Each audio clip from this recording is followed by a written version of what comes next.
नमस्कार सर्वांना, home cooking Marathi या आपल्या यूट्यूब चॅनलमध्ये आपल्या सर्वांचं स्वागत. तर आज आपण पाहतोय सोलकढी.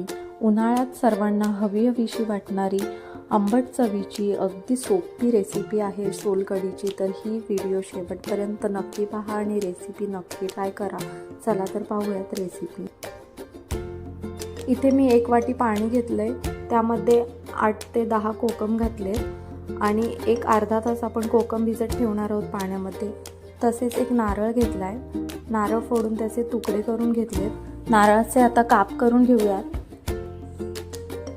तर आता आपले काप तयार आहेत आणि आता मिक्सरच्या भांड्यामध्ये काढून घेऊयात. आणि इथे मी 2-3 लसणीच्या पाकळ्या घेतल्यात. तसेच 1 इंच आलं घेतले चिरून आणि 2 मिरच्या घेतल्यात. तसेच 1 चमचा जिरं घालून घेऊया आणि 1.5 ग्लास पाणी घालून घेणार आहोत. तर आता हे आपण वाटून घेऊयात मिक्सरमध्ये.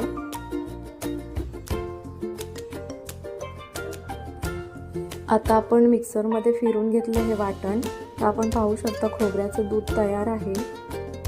आणि आता आपण इथे एक बोल घेतलाय आणि त्यामध्ये गाळणी घेतली आहे. तसेच एक सुती कपडा घेतलाय, त्यामध्ये आता आपण हे वाटण घालून घेणार आहोत. थोडंसं पाणी घालूयात आणि हे छान दूध गाळून घेणार आहोत. अशा पद्धतीने आपलं खोबऱ्याचं दूध तयार आहे.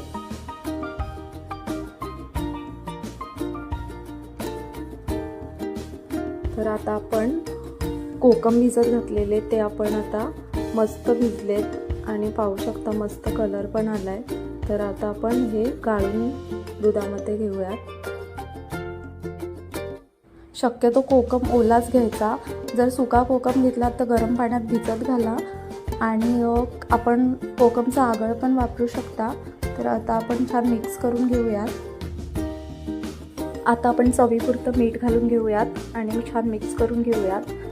आपण इथे अर्धा चमचा आवडत असेल तर साखरसुद्धा घालू शकता आणि कोथिंबीर घालून घेऊयात. साखरेमुळे छान आंबट गोड चव येईल. आवडत असेल तर घालू शकता.